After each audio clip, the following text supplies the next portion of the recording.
Good morning, Solaris 7. Calgary Battletech brings you Season 2 of Uncivil Discourse, with your hosts, Brett, Lee, and commentary from Geoff.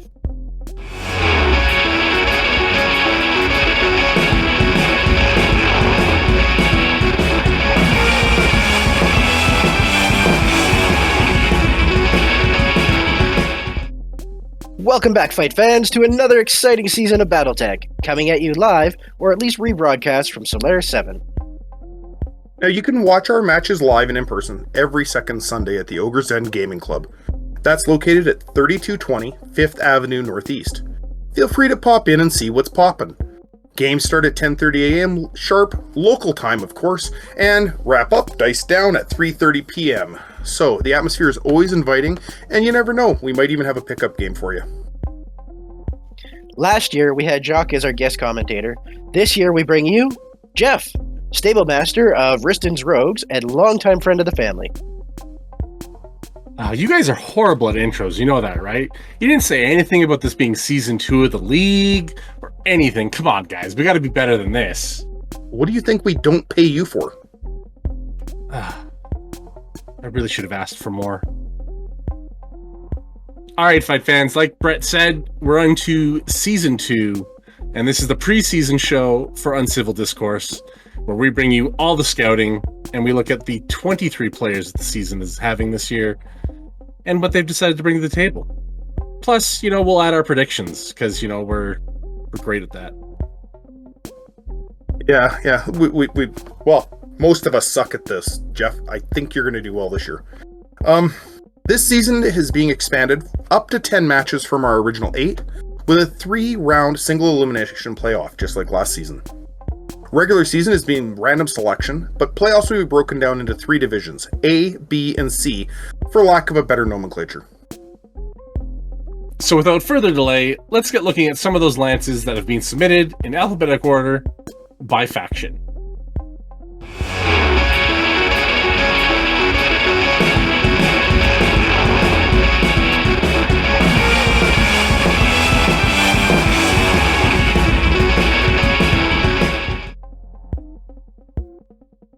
Okay, so representing the Capellan Confederation, we have JP returning this year, and his stable is Ives Janissaries. His medium is a very popular choice, the 7.11.7 Jumping Jack with a large pulse, 2 medium pulse lasers, Wraith, TR1. JP has chosen to go with a pair of heavy mechs, the OG Fire Support Archer 2R with twin LRM-20s, generating 12 heat, and dissipating 10. His other heavy is the rarely seen C-Tsang 9H. Our league has removed TSM, so this mech comes in with a slightly lower BV than normal if you look it up. But it has a blistering 5 ER mediums, 4 ER smalls, and a hatchet moving 696. This is considered to be a quick mech. Rounding out the lance, he has a Cerberus 5M. 4-6 moving, fast for an assault, 1 gauze rifle, and an ERPPC, but backed up by 6 medium pulse lasers. I gotta say, this lance has a absolutely unbelievable amount of close range firepower, backed up with a pair of LRM-20s, a gauze rifle, and an ERPPC. It doesn't sound like it's got more close range firepower. When you start doing the math, though, he is doing a ton of close range firepower, and with those 6 medium pulse lasers, he's going to be extremely accurate with it too. Yeah, it's going to be good. I think his Archer is probably going to get, I want to say faction tech. I think we might see something on there to get some stealth armor, perhaps. The C-Sang, yeah. That's, I don't know what his plan was with that, but that's giving him 2 fast jumpers at 7.11.7 and a 6.96. And then that Cerberus just to provide fire support, and it's also fast moving. JP's pretty seasoned mech warrior, so I expect good things coming out of this stable. Yeah, I would say either engineering or faction tech on that archer for round 1. But beyond that, the lance is quick. It's got lots of close range firepower. It doesn't need a whole lot of any kind of modifications except for that archer, which means he's going to be putting a lot of skills in, a lot of points into actual skills, stuff like mobile fire or some of the melee skills for that hatchet. Speaking of kids, though, yours is returning for the second season, isn't he, Brett? Yeah, for sure. And he's going ComStar. And then, did he actually take his stable name from the LRM manufacturer Doombuds? He sure did. He was asking about, who are they and what they do and what's ComStar, and then he was like, you know what? I want to rain missiles. Is there like a missile manufacturer out there? And I'm like, yeah, Doombud LRMs. So that's what he went with. It's not a bad choice. And, ComStar with that C3. So let's take a look at his lance. So first off, he's going to have that Wraith, not the TR1 though. This is the TR3, which drops a jump jet. So it's only going 7, 11, 6. Downgrades to 2 medium pulses to 2 ERs instead. But comes with that factory fresh improved C3 module. Making great range for the big boys that are in his lance. Which are, starting off, he's bringing a Crusader 3R, twin LRM-15s, 2 SRM-6s. It's not the great Crusader that he ran last year, but, he likes Crusaders, so we'll see how this does. He's also got a Highlander with the Gauss Rifle, RM-20, and the C3I. It's a Highlander, you can't go wrong with it. And then, last but not least, the Longbow. So, that's LRMs. It's what he's going for this year. And I'm assuming, Brett, is he planning to add C3I to that? Yeah, he's planning on C3ing the whole network into all 4 of the mechs. Yeah, I'm looking at his lance, and I agree. He's doing something very similar to what I'm doing with my C3I lance, because you have only 2 to start with in the C3I network to try to keep the your choices open for the other mechs, and then going to build them in with engineering and faction tech to get them into the group. I can't say anything against LRMs. I'm a heavy user of them as well. I think Alex is going to do well with this. He's just going to have a little bit of a struggle, I think, with the tactics of making a C3I lance work when you're going to be running into a lot of people with ECMs. Well, he definitely has some mechs that he likes. He wanted to run an Atlas again because it is his all-time favorite. But the Highlander just does everything it does, but better. Last year, he ran up and played in-your-face style. This year, he's looking to rain Unholy Death down. Good luck, kiddo. Yeah, this is quite the departure from last season, so it'll be interesting to see how he likes it. And like you say, Lee, it takes a few tricks with the amount of ECM we're probably going to see to get that C3I for optimal shots. But LRMs, some people hate them, some people like them. It all depends on how you use them. And I think he's going to learn quickly and learn well. He did well last season with how fast he did a turnaround on his early season struggles to end up placing pretty decent in the overall standings.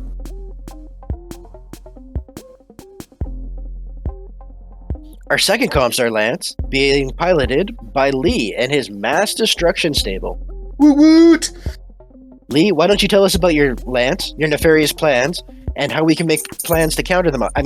Yeah, go ahead, take it away. He has no plans. I'll tell you, do I look like a man with a plan?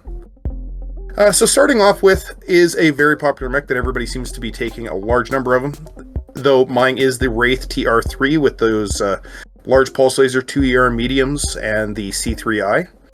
I then matched it up with the Archer 8M, one I really like. It's got a pair of LRM-15s with RMS-4, 3 ER medium lasers, an ER large, and the heat sinks to fire its long range, and then the tick to fire its short range. The Wraith TR3 is C3I linked, the Archer is not. My sole assault mech this season is my Salamander 5S, with 3 LRM-20s and a couple of a couple of ER smalls. Finally, I round that out, a Crab 30, which is the ComStar Crab that has 2 ER PPCs, a medium, a small, and C3I. It's an interesting lance, that salamander for its LRMs matched up with the archer with its LRMs, and then you got your fast-moving crab or wraith and the crab. Who doesn't like crabs? If I understand correctly, I believe both you and Heather this year have crabs. Yes, it's something they're sharing with each other. Yeah, we're just making darn good and sure that you guys are all aware that they're good medium mechs. Oh, those crabs. Okay. Yeah. Not the little ones, not the creepy crawlies. Oh, and just so you're aware, the reason why I'm aware of Alex's plan on using engineer and faction tech to build in his full stable of C3Is, because that's exactly my plan too.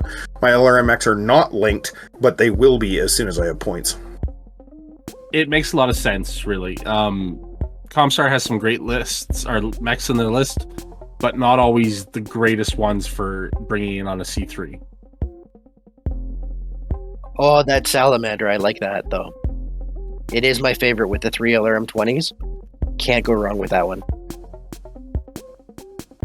Moving on to our only Draconis Combine player, Brandon, one of our father-son duos in the league this year. This gentleman has chosen to bring his stable, named the Donru Tiger Slayers, in light of going after his father. I'm sensing a little bit of rivalry here.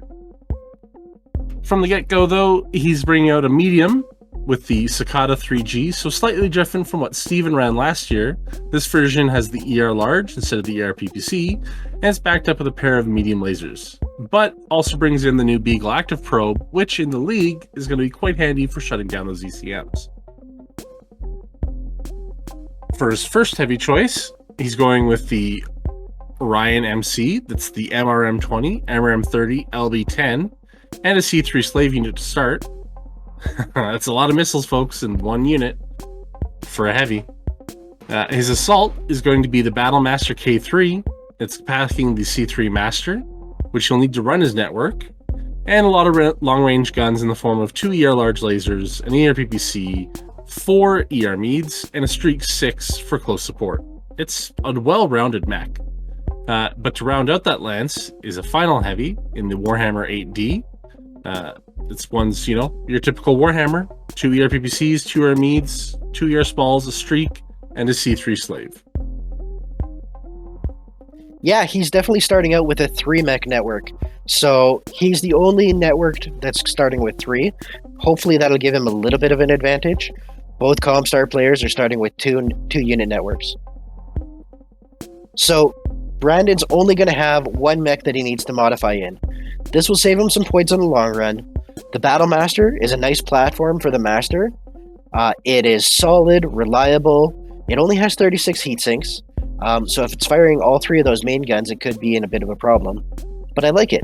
Cheap technician, skill on the Cicada, and by game 3, he's rocking a full network as well. That's pretty impressive and may make a big difference, especially since he's already got that the Beagle probe there to counter the ECMs and turn them off.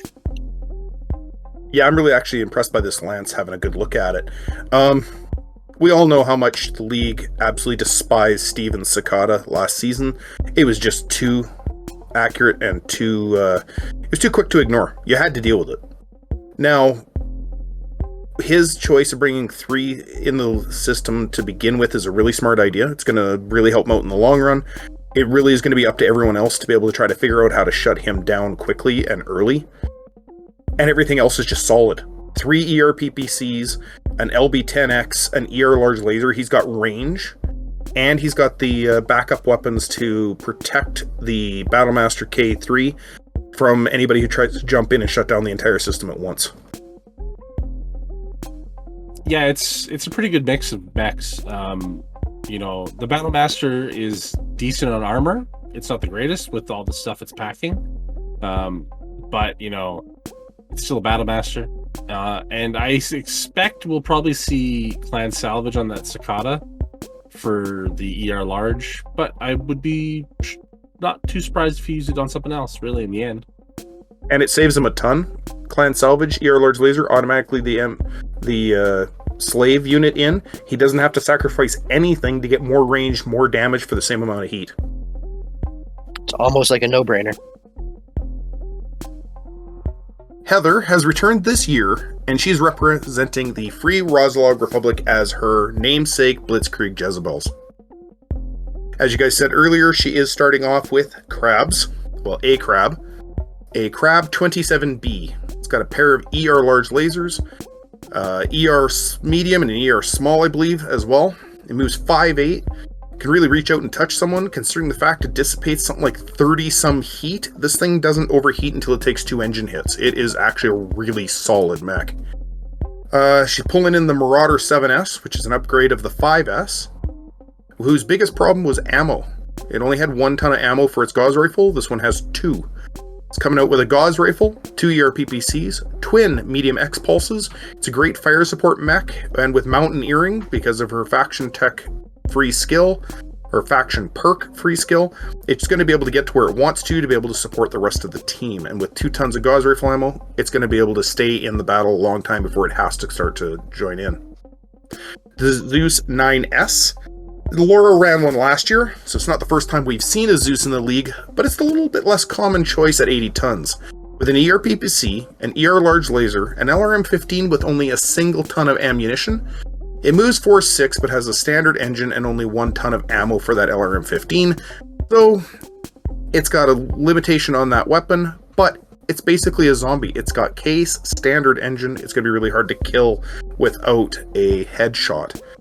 The star of the stable, for sure, is going to be her Grasshopper 6K. She's using her Free Rosalog faction upgrade to give it 5 medium X pulses, an ER large laser, and a Streak SRM-4, moving 4.64 and a standard engine. It dissipates 32 heat, I believe, so therefore it doesn't even heat up when it fires the 5 medium X pulses, so people have really got to get nervous when she gets in close. You know, I can make a comment about crabs, but it's too easy. It's far too easy. You know, We'll leave that in the family.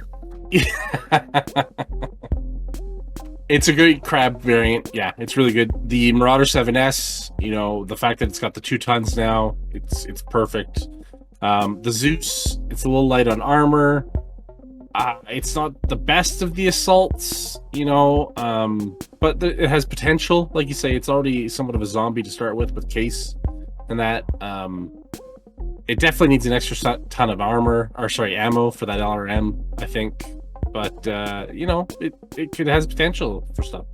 That Grasshopper 6K, though, that, you know, with 5 medium X pulses, I'm a sucker for a Grasshopper. They've all have standard engines for the variants that we're using. You know, this one has double heat sinks, so those X pulses should have no problem.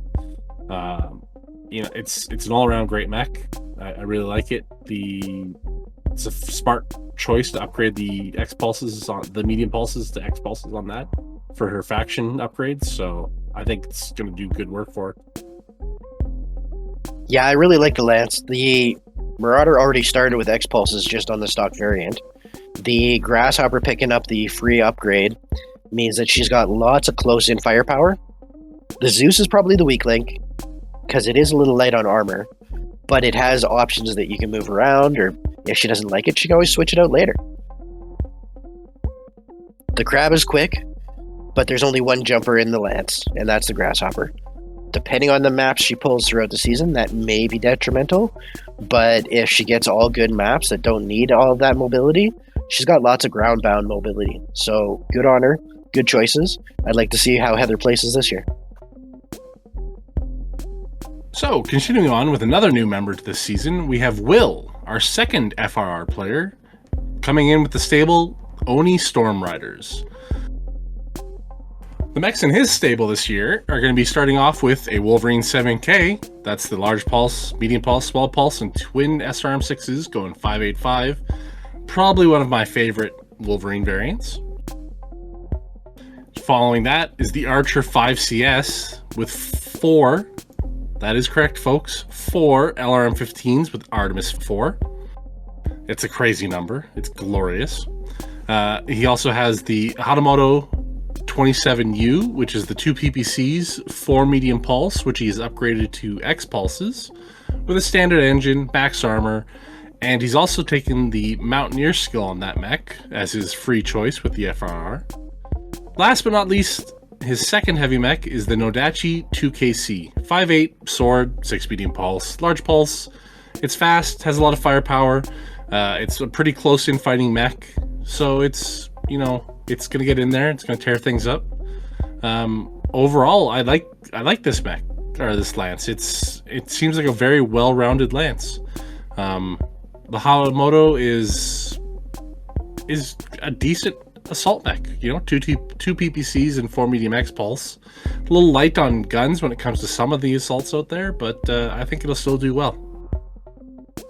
Great honor to have this gentleman in League. The Army Painter Studios owner, Geoff, is bringing some pain using some free Worlds League technology. He gains the stable name of Kell's Keshik. And, as always, wait for it, Wraith TR1. I think there's 5 of them in the League this year. Backing that up with a twin Gauze Rifle Avatar G with 2 ER medium lasers using his free upgrade. On top of that, a King Crab. So we're not the only ones with crabs, guys. Geoff has some too. And they're bigger and nastier. And his King Crab is mounting the 2 AC-20s, large laser LRM-15, unfortunately with only 1 ton for each weapon, so 2 tons total for the AC-20 and 1 ton for the LRM-15. This mech is basically a zombie, a 1-gun zombie. I don't 100% agree with that. I'm reading the notes Brett handed down to me, because just like the EBL, I think the King Crab is tough. It's just not very good at endurance throughout the battle. And we're going to see another Marauder here with a 4.64, mounting 2 large pulse lasers, an LB-10X, and 2 medium pulse lasers. I like this lance. It's got some very good heavy-hitting weapons, especially with the Avatar G variant with the twin Gauze rifles. The Wraith is going to be a pain in the butt jumping around 7.11.7 with those pulse lasers. And you got a Marauder running around in there, throwing out its 2 large pulses as well. Not going to be a lance to ignore.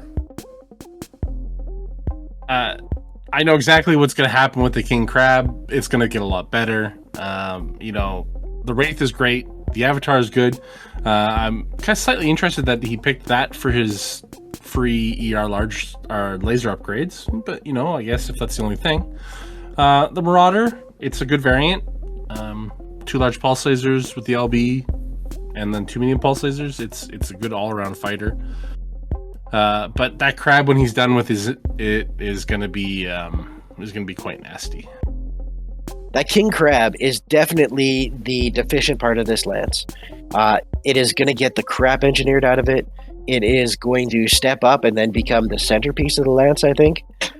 He has put days and days of work into this, not just in painting, but in planning and thinking about it, and over-planning and overthinking about it. I think it's going to be a good time for him, and he's going to have a good season this year. The second Free World League player is a good friend of Geoff's, someone we're unfamiliar with, but Jay is bringing his Lords of the Underworld to the Calgary Battletech League. This is the first player to bring a Night Sky 4S, but not the only one. 6.96, large pulse, 2 medium pulse, and a hatchet. This is Season 2's Wolverine 7K. We're going to see a bunch of these. He's also bringing a Perseus 1D. First Omni-Mech we see. LRM-20, Artemis 4, LB-10X, SRM-6 with Artemis, 2 ER mediums, and ECM, and a Beagle probe. This is pretty much everything you could want in a mech in a league setting with C3. He also has the big intimidation factor, Distraction Carnifex, Berserker A3, 100 tons of charging goodness, 4.6 with mass making it up to 8 move, 2 large pulse lasers, an ERPPC, and a hatchet. For his fourth mech, he's bringing a second heavy, Black Knight 7, going old school, 2 large lasers, 1 PPC, 4 medium, moving 4.6, but only 75% armor coverage. I like this lance. It's fun, right? The Berserker, it's not a great assault mech, but it's hilarious, and I'm really hoping he hits somebody with that hatchet this year at least once or twice. Black Knight, all-around solid mech. It's light on armor coverage. That's about it. Perseus is, it's got everything you need. And the night sky, as somebody who's taking one, it's good. I like it. Yeah, my breakdown of this lance is very similar, Geoff.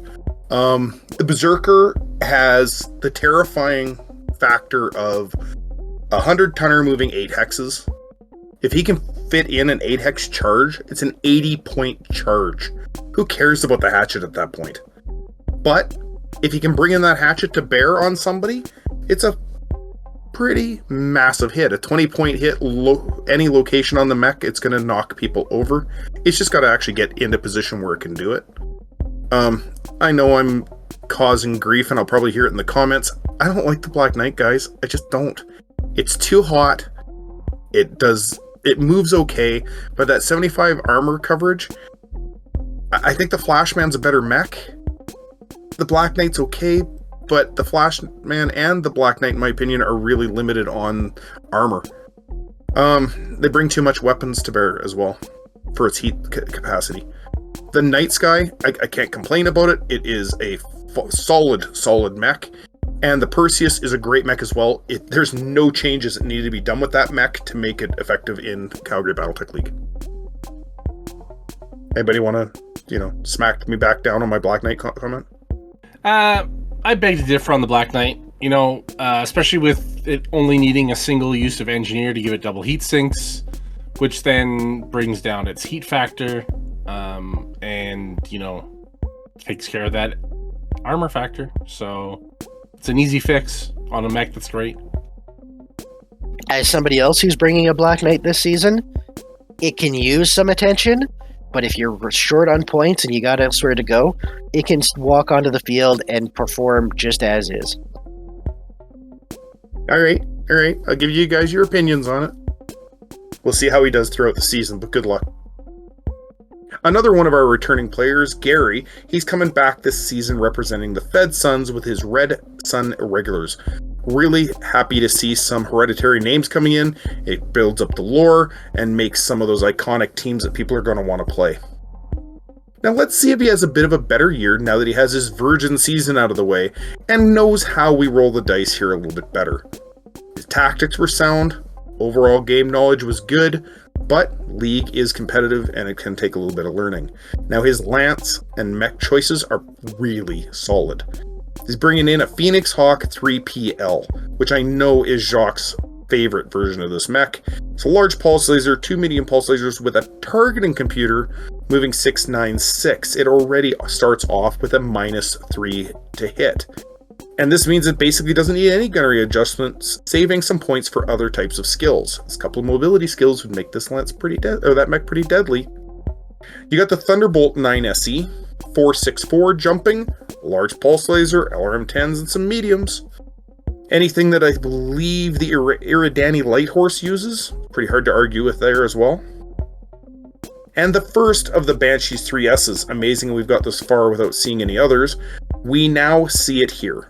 It was popular last year, and it's proving popular again this year, and there's a good reason for it. It's a stupidly solid mech using basic tech, so it's easy to upgrade. Rounding off his lance is the Twin Rack Attack 5s. Rack 5s on a rifleman. It means nobody's going to be laughing at it, or if they do, they won't be laughing very long. I know Matt, with his pilot Cat, is super jealous they don't get to bring their version of the rifleman in this season, so he'll be having to live vicariously through Gary. I think he's going to do well this year. His rules and tactics knowledge has moved way up. I think Gary's going to be very happy with his standings at the end of the year. Yeah, I like that. You can't argue with that Phoenix Hawk, really, right? Target computer and pulses. There's nothing wrong with it. The Thunderbolt, solid mech all around. The Banshee 3S, I can't complain at all. I took it in Season 1. I'm taking it again in Season 2. It's super easy to modify that mech into something that's even scarier than what it already is. The Rifleman, even with Twin Rack 5s, it's still a Rifleman in my eyes. They're not the greatest. But who knows? I hear this year they banned alcohol, drugs, and all other forms of recreational activities, trying to get better performance out of the pilots. I'm not sure I'd want to be a part of this stable, but the rides sure are nice. That Phoenix Hawk 3PL, it does everything a Night Sky does, but just a little bit better, because it doesn't have that hatchet, and it swaps it for a targeting computer. Thunderbolt, can't go wrong with a Thunderbolt. The Banshee, minimal changes, and it's amazing. Put in some major work, and it becomes awesome. And if you're going to go with a Rifleman, there's only two choices. There's the two LB10s, or there's the two Rack 5s. I'm super happy to see this, and I think Gary's going to do well. Yeah, I agree with you guys. Like I said, this is a good Lance. I think Gary's going to be very happy with the way things work out. Yep. Just remember, Gary, 5 spins, never 6. 3 is okay. 5 is good. Never 6. All right, next up on our list is another one of our newbies. We have Justin, the Jolly Giant. This man towers over everybody, and I just mean that in height. He's going to be bringing up to his stable the Tinman's Tin Cans, also a Fed Sons player. So starting off with his lance, we have the Enforcer 4R, AC 10, large laser, 464. You know, it's not the greatest mech out there. It needs love, is what it is. It's an older mech, but it still checks out. The next one, you know, we have the Warhammer 9D. This is an expensive mech, 2152 on the battle value chart. You know, it's a good chunk of his lance's points. It's giving me the twin ER PPCs, 2 ER mediums, going 5.8 with 3 jump jets and a targeting computer. It's a lot of battle value packed into that thing, but we'll see how he does with it. Following that, we have his Assault, which is the Battlemaster 3S. This one replaces the PPC with an LRM-20, doing potentially twice the damage at the range. And when you get close enough, you have 4 front-mounted and 2 rear-mounted medium pulse lasers and an SRM-6 to round it out, making this one quite dangerous up close. Though speaking of LRMs, he's got the Longbow 12C, packing 2 20s and 2 LRM-15s, all with Artemis. You know, this is, if you want to fire support mech, you can't go wrong with something that's got this many missiles on it. Outside of the Enforcer, I think this Lance has some great fire support and some great, you know, reach out and touch somebody power with that Battlemaster, you know, guarding everything. It will be interesting to see if he replaces the Enforcer with something else or if he just upgrades it. Yeah, I'm looking at the Lance and I'm trying to find weak spots in it. And I'm having a hard time seeing a lot. It's got a lot of long-range firepower. Nobody is sitting back trading shots with this mech, or this Lance. That Warhammer's got a nice early advantage with that targeting computer, bringing those 2 ER PPCs in tighter. The Battlemaster 3S has never been my favorite. The LRM-20 is great. I'm an LRM fan, but I really think the PPC just does the Battlemaster justice. It's so heat efficient and quick that it can use the PPC to charge in and then use its collection of medium lasers and SRM-6s. I think you just have to get a little too close in with the 4 medium pulse lasers, which makes the LRM-20 completely pointless at that point. Not if you can't salvage it. Yep, absolutely. And that could be one of the ways he fixes it. The Enforcer 4R, it's an okay mech. I've never been an Enforcer fan. It's just, for whatever reason, the weapons loadout doesn't do it for me. But it could do him well. He can upgrade, of course, or he might just play around with this thing and make it a star of his lance. I think you're right, though. The Warhammer probably is going to be the star. At a third of the BV, it needs to be. All of the mechs are good except for the Enforcer. The Enforcer's not bad, but it clearly needs to be either chassis upgraded, reassigned, engineered. It needs some love. Otherwise, it's going to hold back the other 3. You can't go wrong with the Longbow. It is just so much fire support. I like that Battlemaster. The 20 is a surprise for people when they're like, oh, I'm getting shot with 10 points at range. Nope, LRM 20 coming in. And I was unfamiliar with this Warhammer. I looked at it, and I'm like, okay, twin PPCs, twin ER Meads. Cool, yeah, not a problem. Targeting computer, yeah, okay. And then I noticed, oh, it's 5.8. Oh, well, that makes it even better. And then I noticed, oh, it's got 3 jump jets. Oh, well, that makes it even better. Now I started to see where all the BV came from. It's going to be a good lance. Him and his son are going to have a good time playing this year, and we look forward to having them joining us.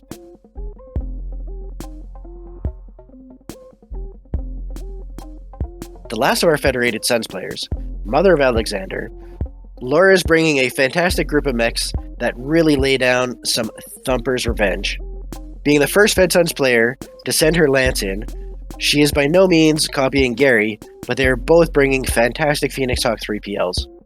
Showing off the Fed Sons' love of the technology, her Thunderbolt Nace is moving 5'8", Rack 5, 3 ER mediums, slave to a targeting computer, with a Streak SRM6 to back it up.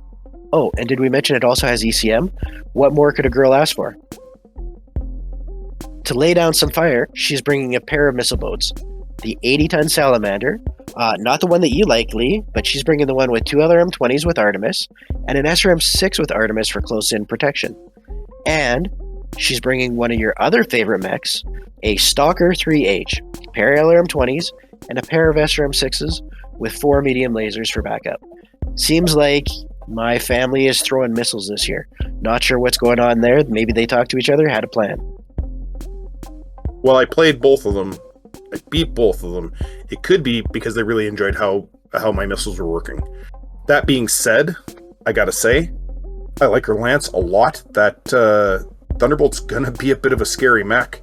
I'm looking at it, and once again, early battle advantages with that targeting computer on her Thunderbolt. I can't even say anything about the Phoenix Hawk 3PL. We all know how good it is. And the Salamander and Stalker paired up, 80 missiles long range, and 18 missiles short range with a bunch of medium lasers from the Stalker. Those two stand shoulder to shoulder. I don't see anyone going anywhere near it. You can't stay back from them to ignore them. It's going to be a tough lance to deal with. I'm super impressed with what she came up with. She had a couple of people that were giving her suggestions, but she was very firm and said, I'm going to take what I want to take, but thank you for feedback. No, this is a well put together lance. Laura's played in the league multiple years, and this is her showing that she knows what she needs to do to win games, and that she knows what her mech choices are and how she wants to play them. I think that Salamander and Stalker pair are going to be stand them close to each other to be able to support if anything gets close, but that's going to rain all those missiles down. That's going to be quite nice. Gonna be really solid, especially with all that Artemis. Yep, definitely.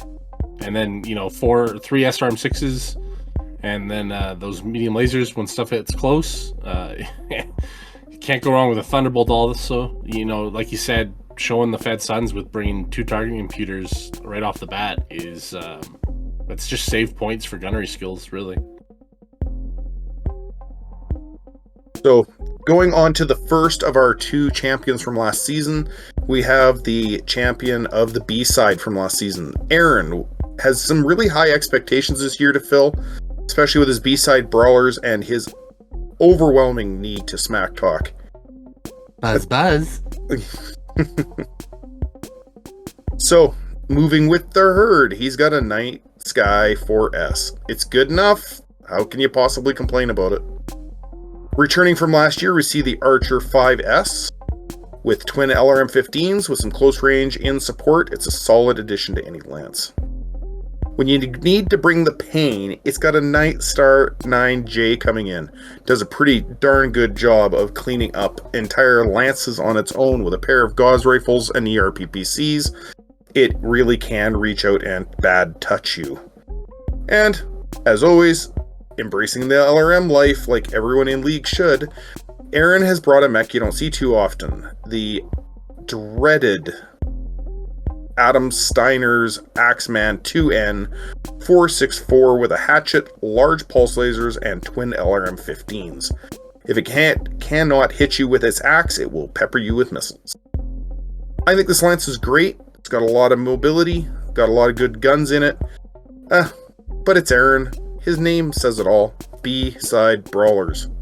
Good luck, buddy. I hope you do well this season. Lee, why are you complaining about the B-side? That used to be your home for so many years. Because they've stocked the A-side with you jerks that wouldn't let any of us in. Hey, you just needed to pay the membership fee, and it just wasn't happening. No, his mechs are good. The only one I don't really like that much is the Axeman, but you gotta put something with that Night Star, which eats up so many points. Archer, it's an Archer. I like Archers. Always have, always will. Night Scar, 696 with pulses. It's a good mech. It does what it needs to do. I think Aaron's gonna do quite well with this lance this year. Especially if he gets his kid to roll his dice like he did last year. Oh, yeah. I almost wonder if that's got to be a rule that we don't allow. The kid luck. Oh, you mean with the fact that you used it so often when you used to bring Alex to games? Oh, when he was yeah. just a baby? For sure. I got my years in. It's been done. It's out. But no, speaking of the lance, there's nothing I don't like. The Axeman is a little bit of a conundrum because you've got some close range firepower and an axe that you want to be walking up and hitting people with, but it's got 2 other M15s. So you're like, well, my main firepower is actually at long range. It's a nice balance that allows you to do both ways, but it means that you could also have some indecision of how he's going to run with it. Or, I don't know, maybe he engineers it and replaces the LRMs with SRMs. Would be a nice change. I think you can get it up to 585 too. Oh, that would be vicious. Ooh, yes, it would. But speaking of heavy metal, our next stable, Chris M, is returning, and he's transitioned to the from the FRR to the Lyrian side of things. But, he's kept his name true, and he's coming in with his stable this year, Vandal's Valkyries. And they are bringing all kinds of firepower. Mostly in the LB variant. So starting off his lance, he's got the Hunchback 5S, light engine, LB20. It's an LB20. What can you say? You punch holes with the big one, and then you punch even more holes with, the shotgun. It's an LB, or it's a Hunchback with light engine and LB. It's good. Does what it needs to do. Then next we see the Axeman, another Axeman, I should say. However, this one's the 1N. It's the AC20 version. I'm guessing he's probably going to engineer something with this. I would guess he swaps it out for the 3S with the LB20 and the light engine. It's entirely possible. I believe that. And that would be a good move. Yep. Like I said, he's going hard with the LBs this year. Which, going on with that, his Assault, Night Star 9 SS, Ultra 20, LB 20. Don't let this thing get close. It's going to put big holes in you. And to back all of that up, the worst mech known to man when it comes to assaults in some cases, loved by some, hated by most, the Annihilator 2A with 4 LB 10s. If you absolutely, positively have to sandblast something, bring this. Hey, listen, it has firepower. There's nothing can be said against that. It has firepower, and the only issue I see is it's a very slow lance. There's nothing too quick, and I don't think any of it jumps right now, does it? Axeman. Oh, does the Axeman jump? Yeah. But yeah, no, I think this is going to either put giant holes in things or sandblast everything. I'm looking at this, and I can't believe how much autocannon 20s he fit in one lance. I'm looking at the Hunchback 5S with the light engine and the LB20X. I think that's going to do some serious work for him, and it can't be ignored. Nobody ignored Alex's version of this. The Axeman with the autocannon 20, even if he never does anything else to it, it's a solid mech. If he does decide to upgrade it, I do think the version with the LB20X is a great idea too. Gives him more range and other options for fire. And when you're jumping, you can use that cluster shot to offset that. The Night Star 9SS. If this lance sees a city, I am terrified for his opponents. He's just gonna lambast people. And while the Annihilator 2A is not the fastest mech, doesn't have the best armor, it only has to get into position and then just park, because you've got 3 other mechs in front of you throwing autocannon 20s at you, and that Night Star firing the equivalent of an entire lance of autocannon 20s at you. It's not going to need to do anything, and it's not going to get shot until the end of the battle when hopefully everybody's full of holes. He could seriously surprise people. And look at the EBL. That Annihilator 2A on the EBL's side is kicking butt, just raking in kills. I like the lance. I like the fact that it's got just so much autocannon love. He really is leaning into the Lyran love of big guns, heavy stompy robots, and just bring the pain and grind you down. I think he would have a blast if he gets on the low G map. That's one of our customs this year, as everything speeds up. But if he ends up pulling the high gravity map, that Annihilator is going to be stuck and not go anywhere. It's going to have to jump every turn just to get moved. I would...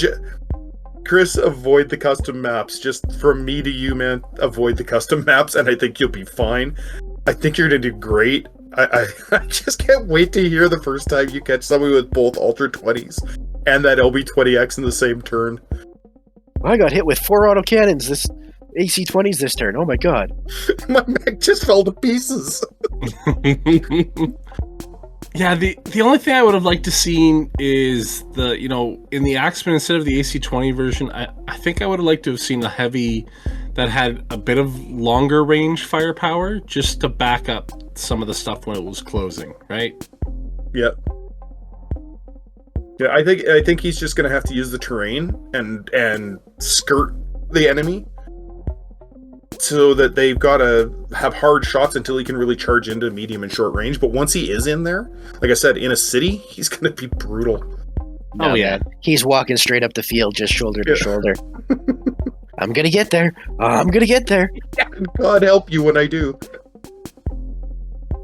Nice pick, Chris. You're going to enjoy your season, I think.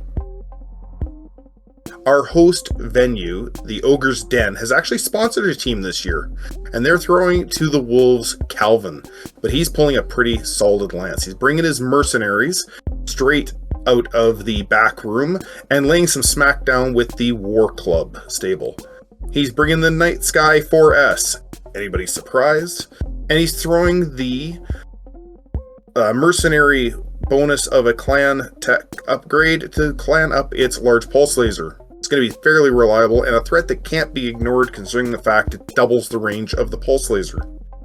We saw a Grand Dragon 5K last year, fielded by the Killer Bunnies. It's very quick with a PPC and an LRM-10, which means it can run around the battlefield but can still reach out and touch you when it wants to, and God help you if it gets on your feet when it's kicking and punching.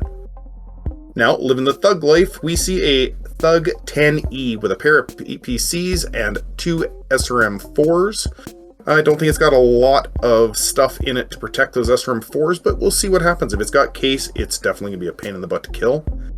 And when a thug just isn't quite thug enough, we have the Devastator 2.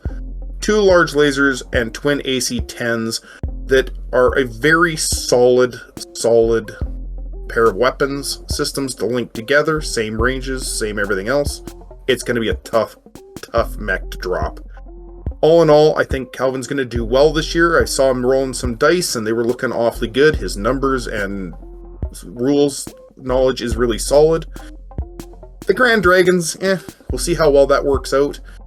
And he kind of went low on the tech for his 3 mechs, so we'll see how that plays out in the long run. Yeah, it is kind of interesting, that there's not a lot of advanced tech mechs in there outside of the Night Sky. The Grand Dragon, it's just a better dragon, it's got that PPC and the LRM-10, so it's not bad. It's maneuverable. The Thug, I don't know. I like the Thug in principle. I just find it's like a wannabe Warhammer almost, with more armor, but not as many guns. And the Devastator 2 though, that'll be nice once it he either upgrades it or engineers it. But even then, it's still decent with 2 large lasers and 2 AC-10s. The thug, the awesome that thought it was a Warhammer. I just have no respect for this mech. I know there's people that love it. It does have a bunch of armor. It does have 2 PPCs.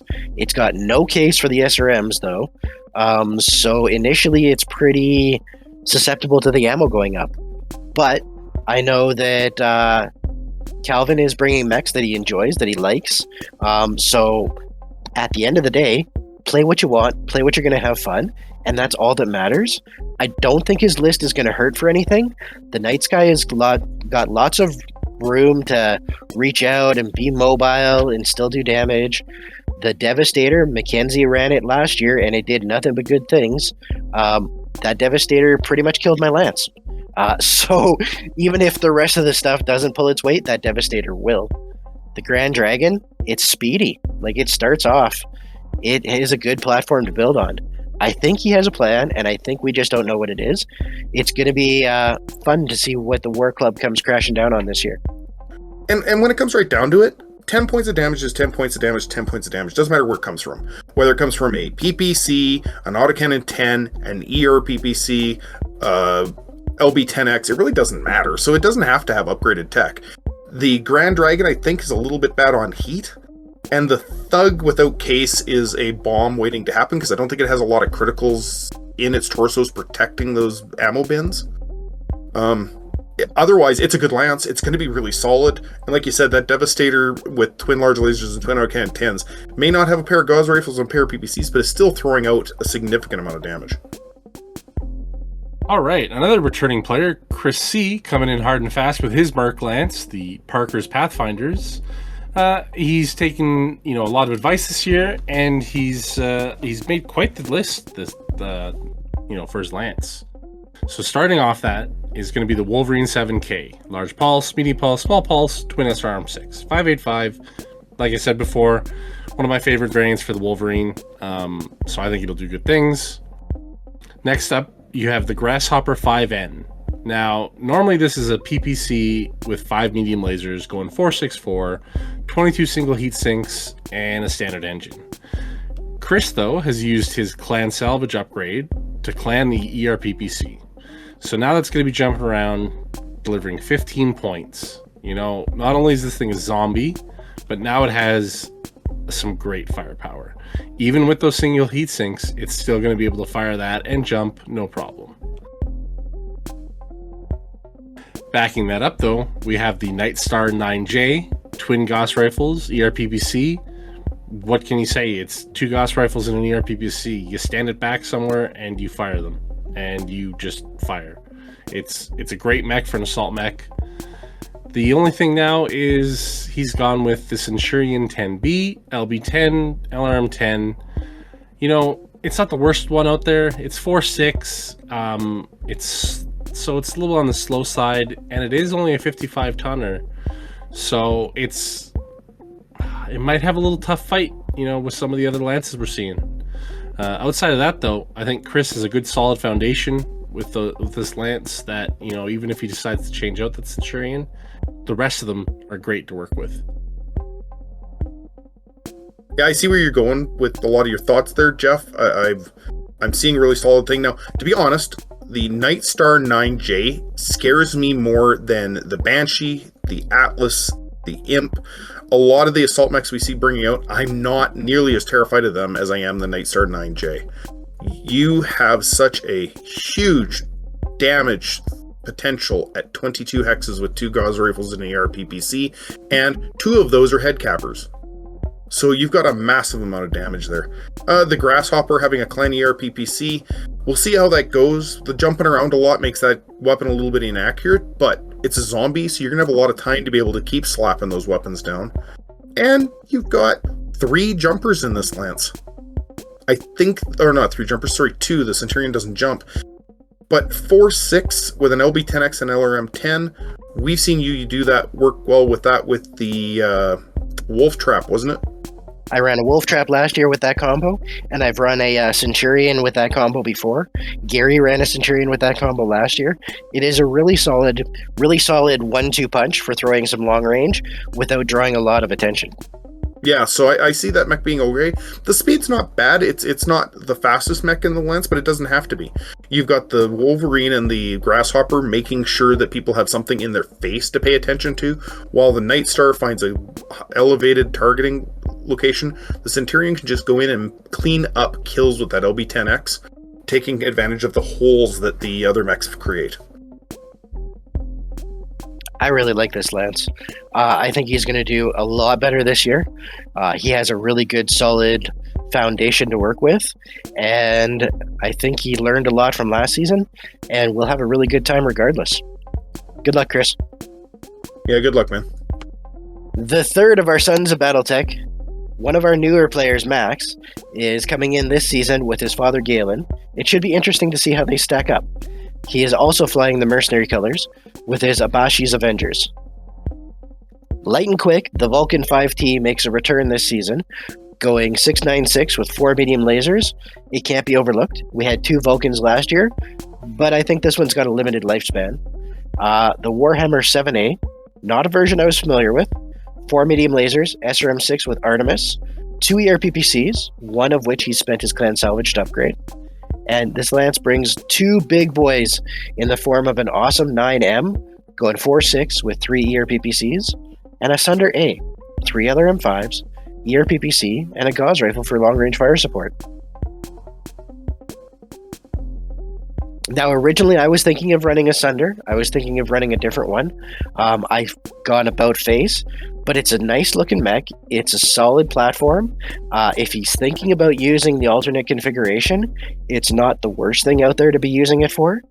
I'm pretty confident that Vulcan's going to go the way of the Dodo. It is clearly the weak link in the lance, but we'll see what his plans are. I think he can do okay. He's got lots of long-range fire support. Looking forward to see how Max and Galen do. But let's focus on Max for a minute.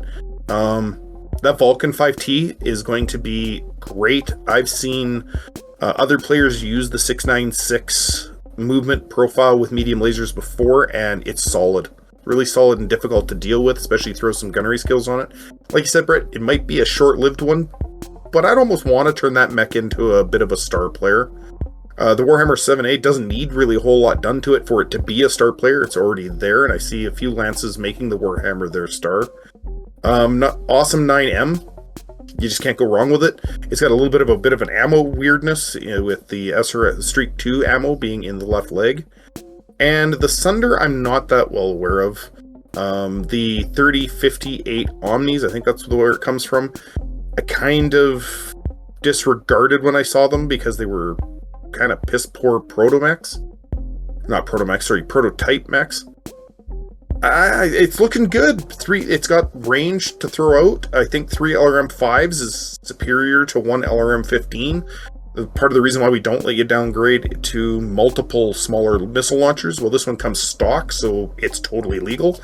I think that one's going to work well, and if he wants to, he can take the alternate configuration to pull a different type of Sunder in with some close-range firepower if he ends up in like a city fight or a high-wooded area.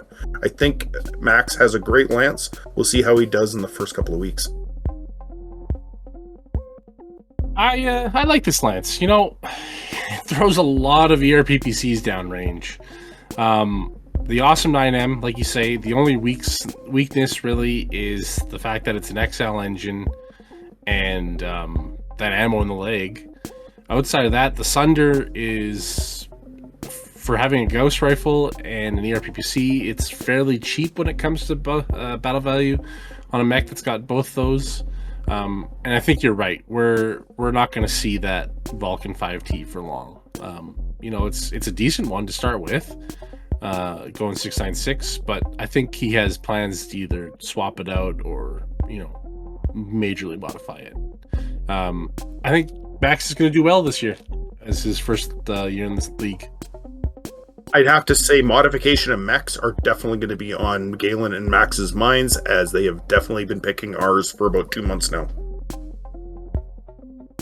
Now, hailing all the way back from the 90s, around 98, I think, We see the return of the Phoenix Hawk Memorial namesake, the reason why we have the Tactical Blunder Award, as well as I think the Good Egg Award was originally created for him as well. The Flying Tigers have returned from retirement, and Paul Crooks has brought his son with him this time for double the fun and possibly double the memorial moments.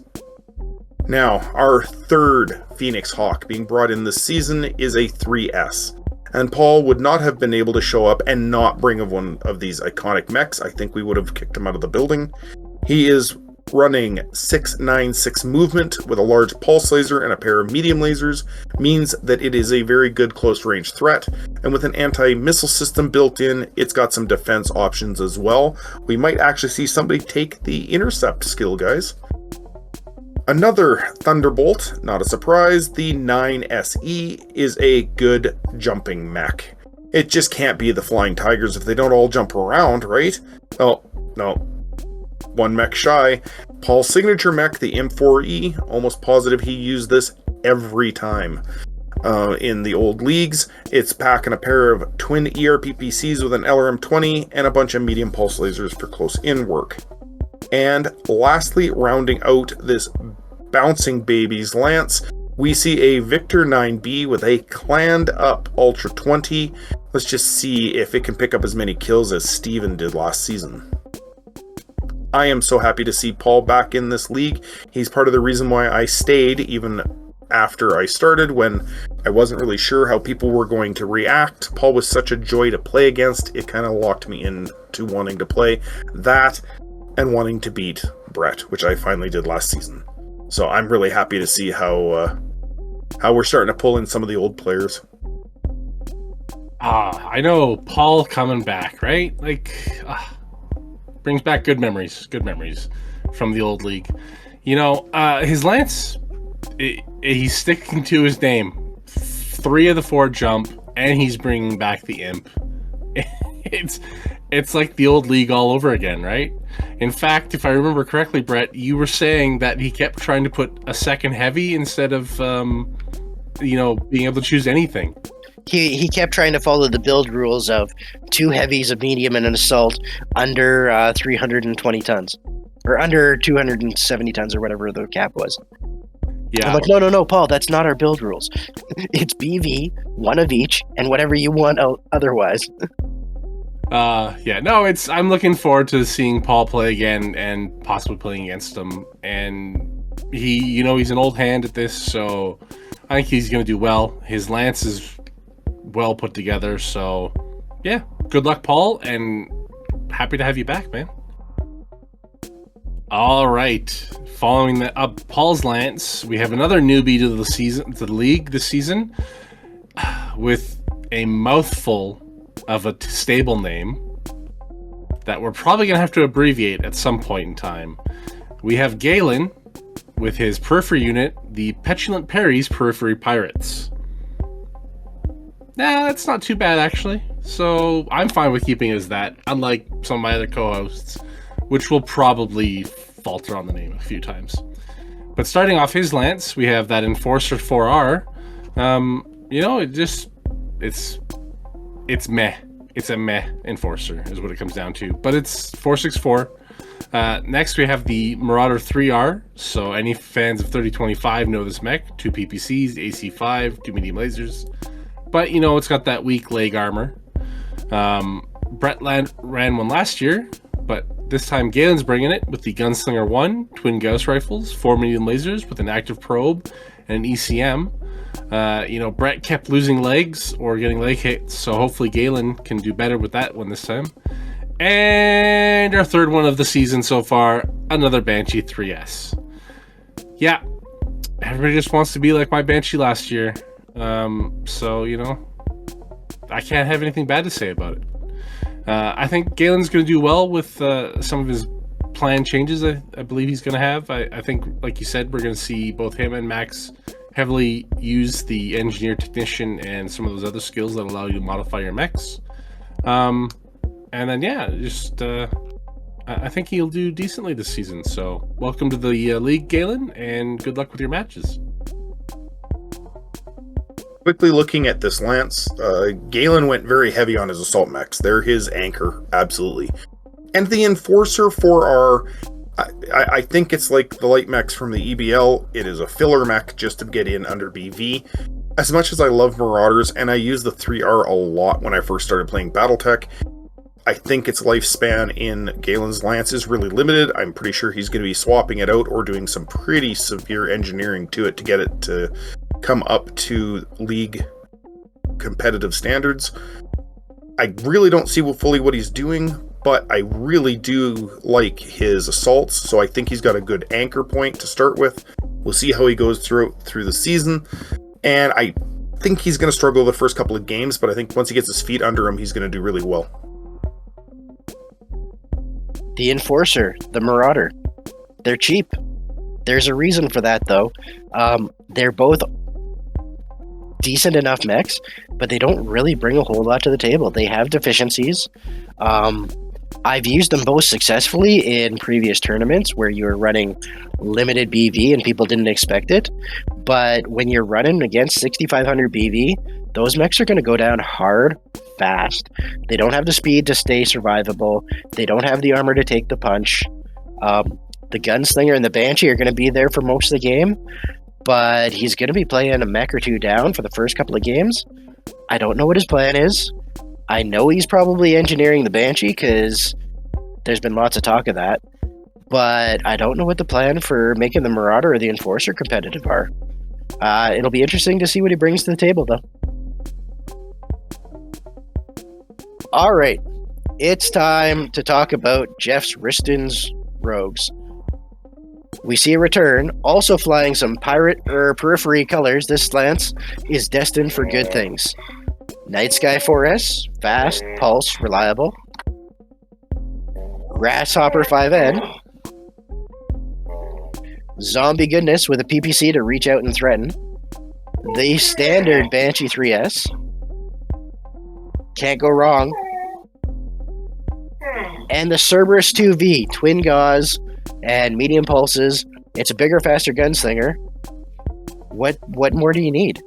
I really like the layout of this Lance, but Geoff, why don't you tell us your nefarious plans of doom? Oh, if I told you my plans, then they wouldn't be nefarious now, would they? Well, no plan survives contact with the enemy, so... That is true. I'll probably do the same thing I did with the Banshee last year, engineer it. The Cerberus, we'll see how it goes with game one, if it needs anything.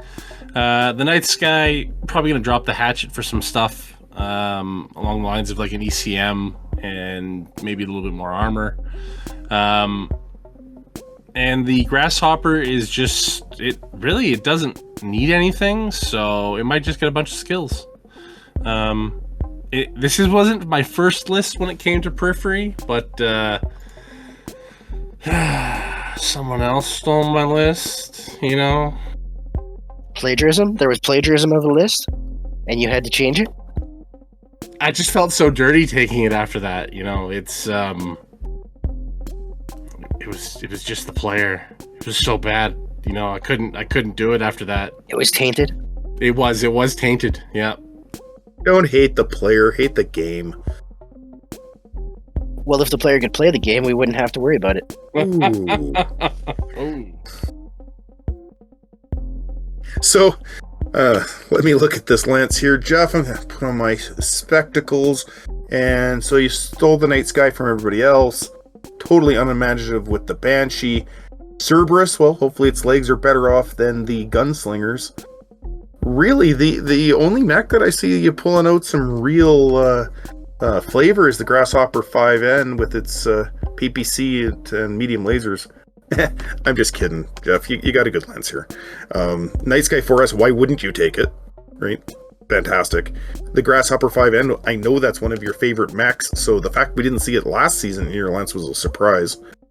Banshee 3S, and I'm going to continue my opinion on that one. Why wouldn't you bring it? And Cerberus. You can't go wrong with two Gauss rifles as your long-range firepower. You just can't. Like the Lance, you're going to do well. I'm going to hate playing against you, but we're going to enjoy it. I look forward to it. Our last periphery player has sworn in secret there. John is flying his age-old colors of the Fallen Angels. And I will say it for everyone to hear, the real Fallen Angels. John has a much longer grasp on that team name than the person who used it in the last version of League. But enough said about that. John is bringing a well-thought-out lance, so well thought out, 2 people came up with the same lance. He's bringing a Mercury 2, 711-7 with a Beagle Active Probe, an ECM, and an ER Large Laser. It is quick, it is dirty, and it's going to play havoc with your electronic systems. Now, his heavy choice of mech is a 70-ton Jaeger mech, pair of Rack 2s, and 2 LB2X autocannons. He's got range for days, and while this mech may seem a little bit undergunned for its tonnage, wait until you see what he's combining it with. Take a deep breath in. A Banshee 3S. You learned from the other very successful players and brought in a monster. And beside it, the awesome 9M. Lots of 10-point shots going down range between those 2 mechs, and they're going to be good, reliable firepower. He is going to be tough, and I can see why you would be so jealous of it, Geoff. Oh, there's no jealousy. What are your thoughts on this lance, then?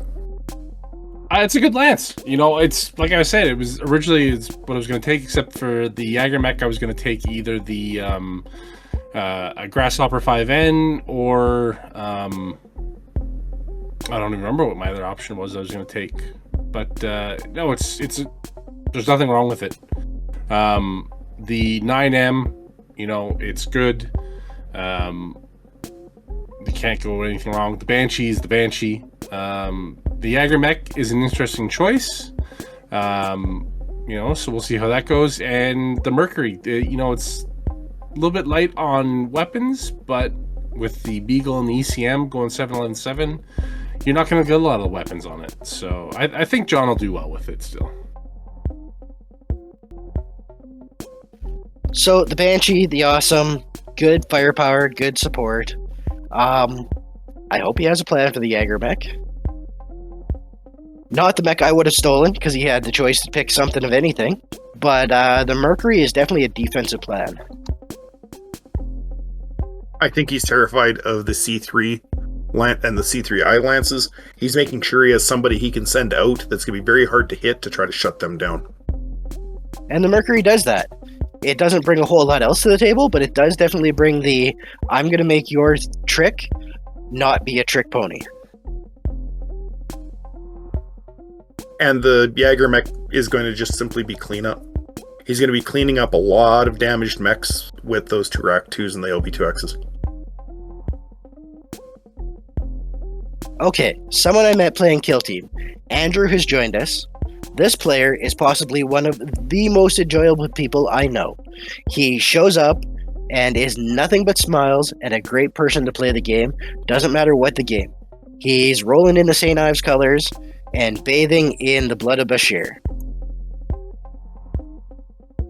Gotta give the man credit. He's bringing a Wolverine, 7H, Ultra 5 autocannon, SRM6 with Artemis, medium pulse, going 585 with mask. Not the most dangerous mech, but it sure is speedy. He's got a Warhammer 7S, rocking a Clan ERPPC. St. Ives gets a free general skill, and he chose Clan Salvage for one of the PPCs. Gives him a head-capping weapon in the lance. So, you know, other than that, it's a zombie with case 2 from the upgraded PPC. Hard to argue with that. And he's bringing an awesome 9M for 3 more ERPPC long-range firepower. So that's 5 PPCs so far. And if that wasn't enough long-range fire support, he's got a Longbow 7V, twin LRM-20s, and an ER large.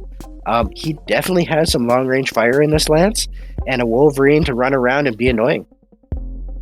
I think he's going to have a good time. I think he's going to have a lot of fun. We'll see where he lands in the standings. Yeah, I'm looking at this lance, and that Wolverine 7H is an interesting selection when there's a lot of different other Wolverines out there. I think it might have been a BV choice. It's good mech. Ultra Autocannon 5, decent weapon. low heat, so you're getting a potential 10 points of damage for 2 heat. SRM6 with Artemis is going to be very beneficial to him, and the medium pulse laser is good when you're in close. It's going 585 with Mask. It's going to be on your toes, so that medium pulse laser is definitely going to be able to get in there and be helpful. Warhammer with a clan ERPPC and a standard ERPPC. Yeah, it's pretty common sense, good move. And the fact that it's now a zombie with case 2, that's going to even be harder to drop that mech. I like his long range choices, and that longbow 7V. You know what? I actually like it a little bit better than the one with the twin LRM-15s because this one has close range fire support, so it can protect itself with that ER large laser. I like it, really like it. Andrew made a very good choice on his mech selections. We'll see how he plays out on the field. Yeah, Andrew made a great choice, some great choices this year. The Warhammer, the awesome longbow, like you say, Lee, that longbow's got the ER large laser, but it's also got 5 medium pulses on it, so you get close to it, it still has firepower. And yeah, the only kind of thing is the Wolverine is a little light on firepower, but who knows, maybe he has plans for it that we don't know. So yeah, I think Andrew's going to do okay with it. He's got a solid lance. I know when I talked to him, he was super excited to play with some mechs that he'd painted up, that he's got. I think he's only got maybe 2 games under his belt ever. So he's definitely got some learning curve coming, but he's playing with things that he's looking forward to, and his choices aren't bad considering he's got no experience. He's got a solid understanding coming in.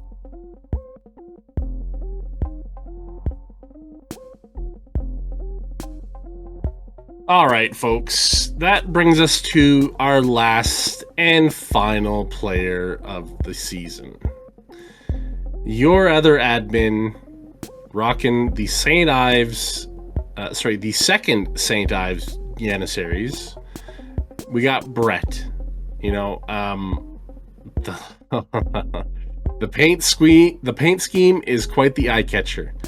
But anyways, moving into his lance, we've got the Hunchback 4G. It's your standard Hunchback, AC-20, 2 tons of ammo for it, 2 medium lasers. The Black Knight 6, that's 2 large lasers, 4 mediums of PPC, and an active probe. The Atlas A, this is the great one. AC-5, which I'm sure he's probably going to run precision ammo with, maybe, unless he changes it. An LRM-10, and 5. That's right, 5 SRM6s. This thing is, it's an SRM carrier with armor. So I know there'll be some interesting things done with that. And that, last but not least, Marauder 4A. Now, I know he used his free general skill to black market and replaced both PPCs with rack 5s. So it's now 2 rack 5s with a large laser and 2 medium lasers. Going 353, it's the only thing that jumps in the lance, but with an Atlas and a Marauder 2, that's 200 tons right there. That's a lot of armor and a lot of firepower. I don't know. I think he's going to have fun with it this year, and the Atlas is going to be hilarious. The lance all around is a decent lance. I just wish it had one more jumper in it. Looking at this lance, and it's such a huge departure from your choices last season, Brett. It's almost like you took a little bit from everybody and changed it into your own thing, and then went through that over your shoulder and looked at the St. Ives thing and goes, what can I do to mess up everybody's life? Oh, look, an Atlas that's going to make people throw up the instant you're within 6 hexes. And a Marauder 4A that is going to be right beside that Atlas, spinning up the rotary autocannons. This is a scary lance. The Hunchback is a Hunchback. There's lots of things you can do with it. And it's the Black Knight. You guys love it. I'm meh on it. But your assaults are going to carry the day and make some amazing stories. YOLO. I totally expect to just wander up the field with this. The Hunchback, 2 tons of ammo means I'm going to have at least 1 ton with precision, meaning that AC 20 cannot ignore 2 points of your defensive movement modifier, and he'll still have 5 regular shots. I might keep it. I might get rid of it. I don't know. I would say take cram. Yeah, if you take that's the an skill option. cram. It will give you 6 shots of regular and 3 shots of precision. Yeah, if I do something, if I keep it, I'm going to have to do something to get a 3rd ton and then cram. Oh, yeah, that'd be a good idea, too. Or swap it out for like a mention. I really want to run a mention this year. Yeah, you've been trying to pull one of those in ever since we first started talking about the... And as Geoff said, this lance lacks speed of any kind. My fastest moving mech is the Marauder because it's got 3 jump. Well, yeah, Black Knight and Hunchback do move 4-6. They are standard mech speeds. So Yeah, that Atlas, if you take, what is it, field test? that's my plan. Field If test. you take field test, everyone stay away from the Atlas A once he gets field test, because it's just going to be ugly. Oh, what's that? You have internal structure? Oh, not anymore. Inferno missiles.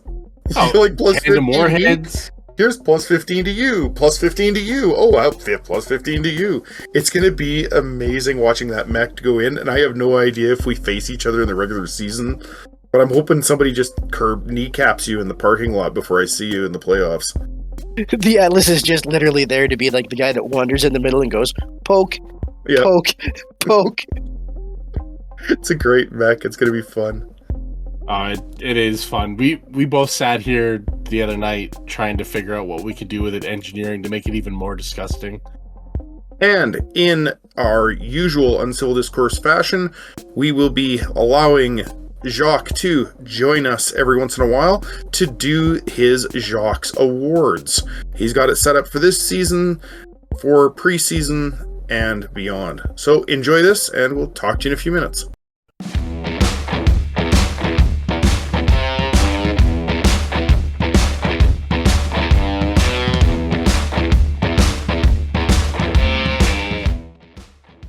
Hello, Uncivil Discourse fans. It's Jock, and while I might not be in the hot seat of the color commentaries, I'm still going to be providing you with my weekly awards for the various matches. Now, it's just been draft day. The lances have just been chosen and submitted. We haven't had any official fights yet, and my other co-conspirators have just given you the breakdown of this year's teams. But over on various chat boards and channels, there's been a lot of, how shall we say, examples of ultimate naked male insecurity, which images just burn deeply into your psyches right now. We're talking full on genitalia waving smack talk. So for that reason, I am awarding every single team in the league a preseason award. Talk shit, get hit. It's going to be very interesting to see what teams this season can back up the smack talk with the weapons. So there you have it, fight fans.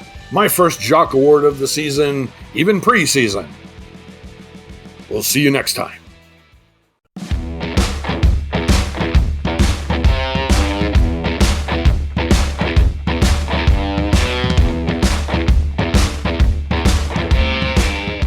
Before we get into week 1 matches, now that we all have our breakdowns, let's take a moment and place bets on people we expect to see in the top 8 slots. You can't pick yourself, and just to make it interesting, pick 3 stables you expect to see. I'll start. Not able to discount the returning champ, Steven, and his first Royal Guards, the Pride of Donegal. He'll be somewhere in the top 8. I'm confident our guest commentator this year, Geoff, is also going to be taking the Wriston's Rogues to victory and being top 8. And I'm going to go out on a limb and pick one of our newbies in Geoff's Kell's Keshik. I think he's going to slip in the top 8 somewhere as well.